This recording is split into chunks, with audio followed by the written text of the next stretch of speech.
तो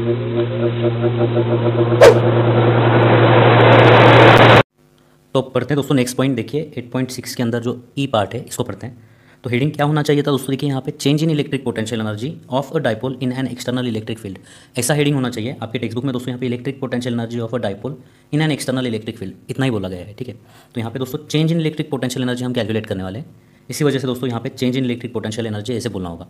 ओके, तो सबसे पहले दोस्तों ये पॉइंट पढ़ने से पहले दोस्तों यहाँ पे जो डाइपोल है उसका मीनिंग समझते हैं। ऑलरेडी हम देख चुके हैं डाइपोल क्या होता है। अगर दोस्तों दो इक्वल और अपोजिट चार्जेस किसी डिस्टेंस पे रखे जाएं, मान लेते हैं ये देखिए माइनस क्यू चार्ज है और ये प्लस क्यू चार्ज है, तो अगर ये दो इक्वल और अपोजिट चार्जेस देखिए दोस्तों यहाँ पे अगर किसी डिस्टेंस पे रखे जाएंगे तो इसको डाइपोल बोलते हैं।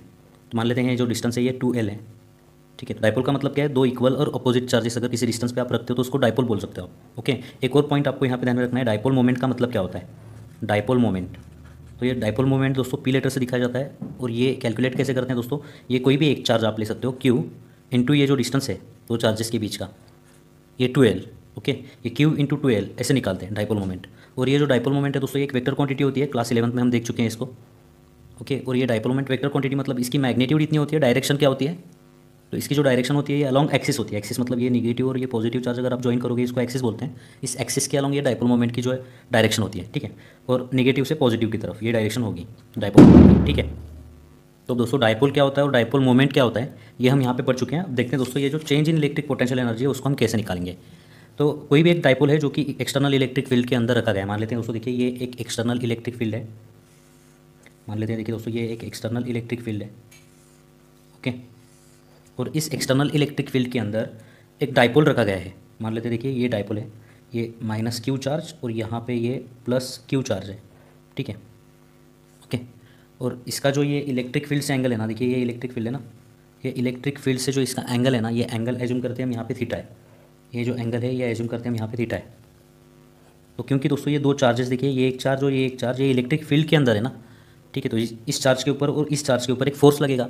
और फोर्स कितना होता है दोस्तों? इलेक्ट्रिक फील्ड और फोर्स के बीच रिलेशन हमें पता है, इलेक्ट्रिक फील्ड कितना होता है दोस्तों? फोर्स पर यूनिट चार्ज होता है, ठीक है। तो यहाँ से दोस्तों फोर्स के लिए इक्वेशन क्या मिलेगा आपको? देखिए यहाँ पे Q इंटू ई मिलेगा, ओके। तो ये जो चार्ज है ये पॉजिटिव चार्ज है, अगर पॉजिटिव चार्ज है तो इलेक्ट्रिक फील्ड के डायरेक्शन में फोर्स लगेगा, अगर नेगेटिव चार्ज है तो इलेक्ट्रिक फील्ड के अपोजिट डायरेक्शन में फोर्स लगेगा यहाँ पर, ओके। तो दोस्तों देखिए ये जो चार्ज है ये पॉजिटिव है तो इसके ऊपर जो है इस डायरेक्शन में फोर्स लगेगा, और फोर्स कितना लगेगा? Q इंटू ई, तो ये प्लस है तो प्लस Q इंटू ई इतना फोर्स लगेगा। और ये चार्ज के ऊपर इस डायरेक्शन में फोर्स लगेगा, कितना फोर्स लगेगा दोस्तों? माइनस Q इंटू ई, माइनस Q इंटू ई इतना फोर्स लगेगा। अब दोस्तों ये चार्ज और ये चार्ज के ऊपर देखिए इक्वल और अपोजिट फोर्सेस है ना, ये देखिए ये फोर्स और ये फोर्स इक्वल है, अपोजिट डायरेक्शन में, ठीक है। तो ये जो डाइपोल है ये डाइपोल दोस्तों ये लीनियर मोशन नहीं कर पाएगा क्योंकि इसके ऊपर बैलेंस्ड फोर्सेस है ना, ठीक है। तो ये जो डाइपोल है ये डाइपोल लीनियर मोशन नहीं कर पाएगा, लेकिन दोस्तों ये डाइपोल जो है ये रोटेट हो जाएगा, क्योंकि देखिए यहाँ पे दोस्तों ऐसा फोर्स और यहाँ पे ऐसा फोर्स एक्ट हो रहा है, ठीक है। तो इस पॉइंट के अबाउट क्या करेगा? ये रोटेट करेगा, ये रोटेशनल मोशन करेगा यहाँ पे। मतलब ये डाइपोल के ऊपर यहाँ पे देखिए एक टॉर्क लगेगा इस डायरेक्शन में, ठीक है, ये टॉर्क लगेगा। और टॉर्क हम कैसे निकालते हैं दोस्तों? देखिए सपोज दोस्तों ये एक रॉड है और इस रॉड पर इस डायरेक्शन में एक फोर्स लग रहा है, सेम फोर्स इस डायरेक्शन में यहाँ पे लग रहा है, और ये जो दोनों के बीच का परपेंडिकुलर डिस्टेंस है ये परपेंडिकुलर डिस्टेंस मान लेते हैं x है। तो इस केस में दोस्तों ये जो रॉड है ये रोटेशनल मोशन करेगा ना, ये रोटेशनल मोशन करेगा, ये लीनियर मोशन नहीं करेगा, ये रोटेशनल मोशन करेगा। और रोटेशनल मोशन के लिए क्या क्या निकालते हैं दोस्तों? क्या रिस्पॉन्सिबल होता है? टॉर्क रिस्पॉन्सिबल होता है। और टॉर्क क्या होता है दोस्तों? ये फोर्स इंटू परपेंडिकुलर डिस्टेंस होता है, फोर्स, ये फोर्स इंटू ये परपेंडिकुलर डिस्टेंस। तो इस केस के लिए दोस्तों टॉर्क कितना होगा? इस केस के लिए दोस्तों टॉर्क क्या होगा? ये जो फोर्स है और ये जो फोर्स है इसके बीच का जो परपेंडिकुलर डिस्टेंस है, ये लाइन ऑफ एक्शन को हम इधर थोड़ा सा एक्सटेंड करते हैं, ये दोनों के बीच का परपेंडिकुलर डिस्टेंस ये हो ना, ठीक है। तो ये perpendicular distance into this force ये होगा टॉर्क। ये जो परपेंडिकुलर डिस्टेंस है इसको हम x बोलेंगे, ठीक है, ओके। तो ये जो डाइपोल है इस डाइपोल के ऊपर टॉर्क कितना लग रहा है दोस्तों?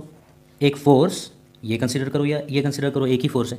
तो ये force Q into E, okay, into this distance, ये डिस्टेंस कितना है? x। और ये x निकालने के लिए हम यहाँ पे ट्रिग्नोमेट्री का यूज़ करेंगे। ये थीटा एंगल है तो ये क्या होगा दोस्तों? यहाँ पे ये भी थीटा होगा। तो ये जो ट्रायंगल है ना, ये जो राइट एंगल ट्रायंगल है, इस राइट एंगल ट्रायंगल में ये लेंथ कितनी है? ये लेंथ है 2L, ये लेंथ x है, ये एंगल थीटा है। तो यहाँ पे दोस्तों साइन थीटा कितना होगा? देखिए sine theta will be equal to opposite side into ये hypotenuse divided by hypotenuse, okay. तो दोस्तों ये अपोजिट साइड x है डिवाइडेड बाय हाइपोटेन्यूस कितना? ये 2L है, ठीक है, ओके। तो यहाँ से दोस्तों x की वैल्यू क्या मिलेगी आपको? Therefore x is equal to 2L into sine theta, 2L into sine theta. इसको अगर आप यहाँ पे पुट करोगे तो आपको क्या मिलेगा दोस्तों, Q इंटू ई इंटू ये एक्स की वैल्यू कितनी है 2L इंटू साइन थीटा मिलेगा। और Q इंटू 2L क्या होता है, अभी भी हम देख चुके हैं दोस्तों, Q इंटू 2L क्या होता है, ये डाइपोल मोमेंट होता है। तो ये Q इंटू 2L की जगह पर हम यहाँ पे P पुट कर सकते हैं, तो ये हो जाएगा P into E into sine theta हो जाएगा टॉर्क, ठीक है।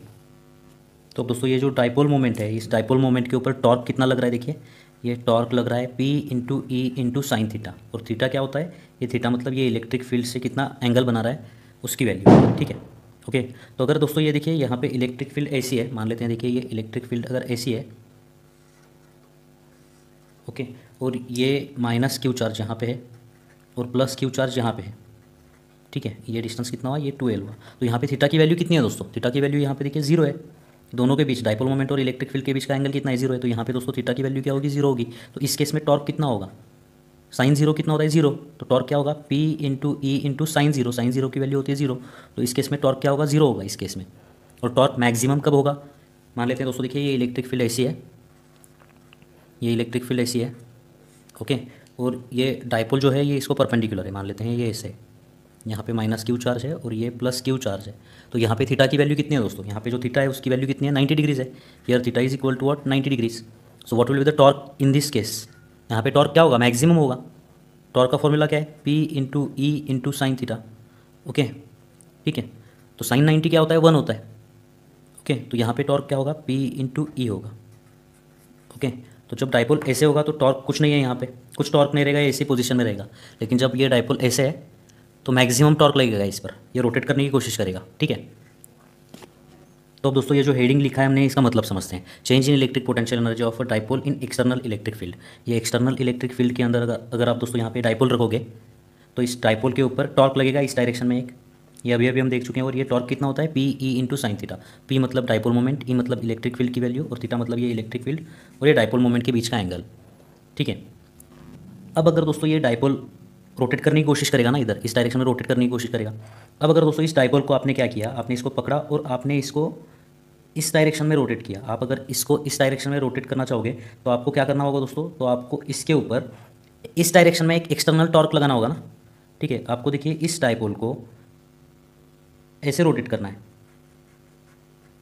आपको देखिए इसको यहाँ से यहाँ रोटेट करना है। तो आपको क्या करना होगा दोस्तों, तो आपको ये जो टॉर्क है इसके अपोजिट डायरेक्शन में, इसके अपोजिट डायरेक्शन में एक टॉर्क अप्लाई करना होगा और ये एक्सटर्नल टॉर्क अप्लाई करना होगा। और ये external torque nearly equal to क्या होना चाहिए, इस टॉर्क जितना ही होना चाहिए, ये जो टॉर्क हमने लिखा है उतना ही होना चाहिए, ठीक है। ओके, तो हमने क्या किया, ये जो डाइपोल है इसको हमने एक्सटर्नल टॉर्क लगा के इसको हमने यहाँ से इसको यहाँ रोटेट किया। मान लेते हैं क्या किया, देखिए ये θ1 एंगल एज्यूम करते हैं। देखिए दोस्तों ये जो एंगल था ये θ1 एज्यूम करते हैं और यहाँ से हमने क्या किया, इसको इस एंगल θ2 तक रोटेट किया, ठीक है। तो क्योंकि दोस्तों हमने देखिए यहाँ पे इसके ऊपर वर्क किया ना, इसके ऊपर हमने वर्क किया, तो ये जो वर्क है, ये वर्क के वजह से उसकी जो पोटेंशियल एनर्जी है वो पोटेंशियल एनर्जी क्या हो जाएगी, चेंज हो जाएगी। यहाँ पे उसके अंदर कुछ पोटेंशियल एनर्जी थी, उससे हमें कोई मतलब नहीं है। यहाँ से यहाँ रोटेट करते वक्त कितनी पोटेंशियल एनर्जी चेंज हुई वो हमें निकालनी है।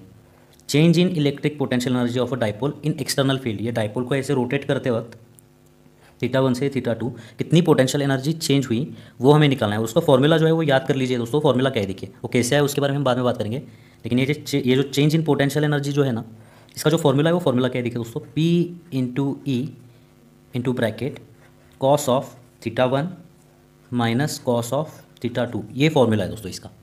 फिर से एक बात समझिए, अगर ये डाइपोल जो है जो एक्सटर्नल इलेक्ट्रिक फील्ड के अंदर है, इसको आपने θ1 से θ2 रोटेट किया, ठीक है, तो आपको एक्सटर्नल टॉर्क लगाना होगा ना। तो ये जो एक्सटर्नल टॉर्क आपने लगाया है इसके वजह से क्या हुआ, आपने वर्क किया उसके ऊपर, जो वर्क किया वो उसके पोटेंशियल एनर्जी में स्टोर हो जाएगा। और पोटेंशियल एनर्जी कितनी होगी, change in potential energy P into cos θ1 minus cos θ2। ये फॉर्मूला अगर आपके याद में रहता तो MCQ आप आराम से सॉल्व कर सकते हो। अगर डेरिवेशन पूछते हो तो आपको ये प्रूव करना होगा। थ्योरी पेपर में डेरिवेशन पूछेंगे, जो कॉम्पिटिटिव एग्जाम है वहाँ पे फॉर्मूला सिर्फ याद करके गए तो कोई प्रॉब्लम नहीं है दोस्तों। सिर्फ ये टर्म्स आपको पता होनी ज़रूरी है। यहाँ पे P क्या होता है, P होता है डाइपोल मोमेंट, E मतलब ये इलेक्ट्रिक फील्ड की वैल्यू, θ1 मतलब देखिए पहले कहाँ पे था वो वैल्यू θ1, और θ2 मतलब आपने कितना रोटेट किया उसको, ठीक है। ओके, ये θ2। तो ये फॉर्मूले से उसकी चेंज इन पोटेंशियल एनर्जी आराम से निकलेगी। अब ये फॉर्मूला आया कहाँ से दोस्तों, उसका हम यहाँ पे डिस्कशन करते हैं। तो देखिए ये जो डाइपोल है इसको रोटेट करने के लिए आपने क्या किया दोस्तों, इस पर टॉर्क अप्लाई किया और इसका एंगुलर डिस्प्लेसमेंट हुआ है, ठीक है। ओके, तो आपने इसके ऊपर कुछ वर्क किया ना, तो एंगुलर डिस्प्लेसमेंट के केस में दोस्तों वर्क क्या होता है, work is equal to torque into angular displacement होता है। ठीक है, लीनियर डिस्प्लेसमेंट, अगर इसका लीनियर डिस्प्लेसमेंट हो रहा है तो वर्क क्या होता है, फोर्स इनटू लीनियर डिस्प्लेसमेंट। लेकिन दोस्तों अगर रोटेशनल मोशन है, ये रोटेशनल मोशन है, रोटेशनल मोशन में वर्क हम कैसे लिखते हैं, टॉर्क इनटू एंगुलर डिस्प्लेसमेंट लिखते हैं। ठीक है, और क्योंकि दोस्तों यहाँ पे टॉर्क जो है ये टॉर्क कांस्टेंट नहीं है। ठीक है, टॉर्क देखिए थीटा पे डिपेंड है ना, टॉर्क जो है थीटा पे डिपेंड है। थीटा जीरो होगा तब टॉर्क जीरो होगा, थीटा 90 डिग्री है तब टॉर्क मैक्सिमम होगा। तो ये जो टॉर्क है ये कांस्टेंट नहीं है, ये वेरिएबल है। ठीक है, तो वेरिएबल के केस में दोस्तों हम ये फॉर्मूला नहीं यूज़ कर सकते, वेरिएबल के केस में हमें इंटीग्रेशन का यूज़ करना होता है। ठीक है, तो हम क्या करेंगे दोस्तों, देखिए ये जो डाइपोल है इस यहाँ से हम क्या करेंगे, एकदम छोटा सा जो है डिस्प्लेसमेंट एज्यूम करेंगे। ये देखिए ये जो डाइपोल है, इस डाइपोल का हम एकदम छोटा सा डिस्प्लेसमेंट हम यहाँ पे एज्यूम करेंगे, ये बहुत ही छोटा डिस्प्लेसमेंट जो कि है डी थीटा। और इस छोटे से डिस्प्लेसमेंट के लिए हम टॉर्क को कांस्टेंट एज्यूम करेंगे। ठीक है, मतलब ये जो डाइपोल है, ये डाइपोल बहुत ही छोटा सा इसने डिस्प्लेसमेंट किया है, और ये जो छोटा सा डिस्प्लेसमेंट है इसके लिए हम टॉर्क को कांस्टेंट एज्यूम कर सकते हैं। ठीक है, तो उसके लिए जो वर्क होगा वो वर्क कितना होगा, छोटा सा वर्क होगा। ठीक है, देखिए ये डाइपोल को यहाँ से बहुत ही छोटा सा डिस्प्लेसमेंट करने के लिए जो वर्क होगा वो वर्क छोटा सा वर्क होगा, उसके लिए हम टॉर्क को कांस्टेंट एज्यूम कर सकते हैं। तो ये जो टॉर्क है वो टाउ हो गया, और डिस्प्लेसमेंट कितना हुआ इसका, बहुत ही छोटा सा डिस्प्लेसमेंट है डी थीटा।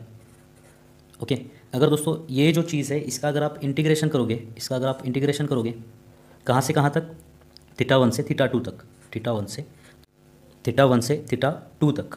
ठीक है, यहाँ से यहाँ इंटीग्रेट करना है, तो आपको क्या मिलेगा दोस्तों, यहाँ पे इंटीग्रेशन ऑफ डी डब्ल्यू मतलब टोटल वर्क डन मिलेगा आपको। यहाँ से यहाँ तक आपने कितना वर्क किया है वो आपको मिल जाएगा, और जितना आपने वर्क किया है उतनी चेंज इन पोटेंशियल एनर्जी होगी, और ये फॉर्मूला आपको मिलेगा। तो ये फॉर्मूला कैसा है ये हम यहाँ पे देखते हैं। So integration of theta 1 to what theta 2, tau कितना होता है, P E into sine theta, P E into what sine theta. ठीक है, okay, into what d theta. Okay, तो दोस्तों देखिए इसको हमें सिंपली सॉल्व करना है। सो पी कांस्टेंट है दोस्तों, डाइपोल मोमेंट कांस्टेंट है, इलेक्ट्रिक फील्ड कांस्टेंट है, तो ये पी इंटू ई इंटीग्रेशन के बाहर आ जाएगा, पी इंटू ई, और यहाँ पे अंदर क्या बचेगा दोस्तों, देखिए थीटा 1 से theta 2, integration of what, sine theta d theta. Sine theta का इंटीग्रेशन क्या होता है दोस्तों, साइन थीटा का integration of sine theta is minus cos theta, integration of sine theta d theta is equal to minus cos theta. तो ये integration क्या होगा साइन थीटा का, तो दोस्तों देखिए ये साइन थीटा का इंटीग्रेशन जो है ये माइनस कॉस थीटा होगा। So it will be equal to what, P into E, इसका इंटीग्रेशन आपको मिल जाएगा माइनस कॉस थीटा, और ये जो लिमिट्स है थीटा 1 से थीटा 2 ये यहाँ पे लिखने होंगे आपको। ओके, तो अब क्या करोगे दोस्तों, देखिए यहाँ पे p इंटू ई, ब्रैकेट में क्या बचेगा दोस्तों, देखिए यहाँ पे पहले अपर लिमिट पुट करना है, फिर माइनस करके लोअर लिमिट। तो पहले हम अपर लिमिट पुट करते हैं, minus cos of theta 2 minus, अब क्या करना है, लोअर लिमिट पुट करना है इसमें।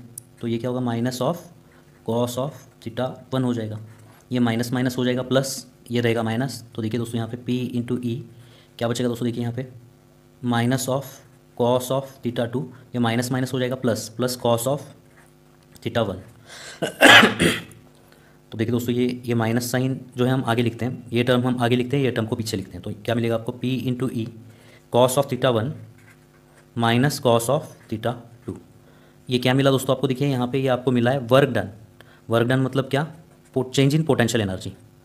इसका मतलब क्या है, ये जो डाइपोल है इस डाइपोल को आपने एक्सटर्नल टॉर्क लगा के यहाँ से यहाँ रोटेट किया है थीटा 1 से थीटा 2 तक। ठीक है, तो इस डाइपोल को थीटा 1 से थीटा 2 तक रोटेट करने के लिए जो भी आपने वर्क किया वो चेंज, उसकी पोटेंशियल एनर्जी उसकी वजह से चेंज हो जाएगी। और वो चेंज इन पोटेंशियल एनर्जी कितनी होती है, यहाँ पे मैंने फॉर्मूला आपको बताया था, p into E cos of theta 1 minus cos of theta 2, जिसको हमने यहाँ पे प्रूव किया है। चेंज इन पोटेंशियल एनर्जी कितनी होगी, P E into cos of theta 1 minus cos of theta 2। ठीक है, तो अगर ये थ्योरी एग्जाम में पूछते हैं तो ये प्रूव करना होगा दोस्तों आपको। लेकिन अगर दोस्तों एमसीक्यू एग्जाम के पॉइंट ऑफ व्यू से अगर आप देखोगे दोस्तों यहाँ पे तो ये फॉर्मूला ही इनफ है। ओके, और यहाँ के ये जो टर्म्स है ये आपको पता होना जरूरी है। डाइपोल मोमेंट होता है ये मतलब इलेक्ट्रिक फील्ड होती है, ये थीटा 1 मतलब इनिशियल एंगल और थीटा 2 मतलब फाइनल एंगल। ठीक है, तो ये कंसेप्ट के ऊपर हम दोस्तों कुछ एग्जाम्पल्स यहाँ पे सॉल्व करते हैं। और एक बात दोस्तों, आपके जो टेक्स्ट बुक में 2 केसेस दिए हुए हैं वो पढ़ने की वैसे ज़रूरत नहीं है। देखिए यहाँ पर केस 1 दी गई है, अगर इनिशियल एंगल 90 डिग्रीज हो, π/2 हो, ठीक है, π/2 रेडियन मतलब 90 डिग्रीज होगा, तो ये फॉर्मूला क्या बनेगा सिर्फ। तो दोस्तों यहाँ पे सिर्फ आपको π/2 पुट करना होगा।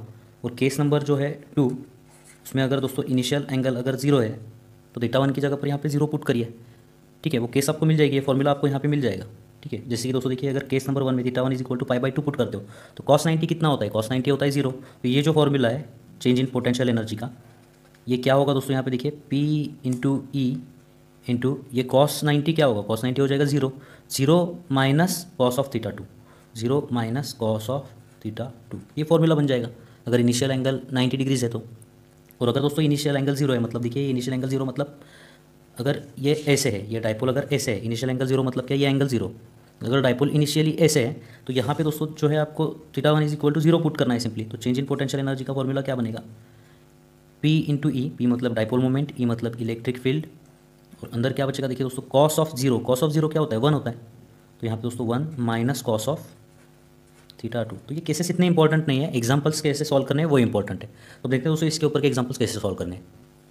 तो एक एग्जाम्पल देखिए दोस्तों यहाँ पे पेज नंबर 199 के ऊपर एग्जाम्पल नंबर 8.14। तो सबसे पहले रीड करिए एग्जाम्पल क्या है, देखिए an electric dipole consist of two opposite charges each of magnitude 1 microcoulomb.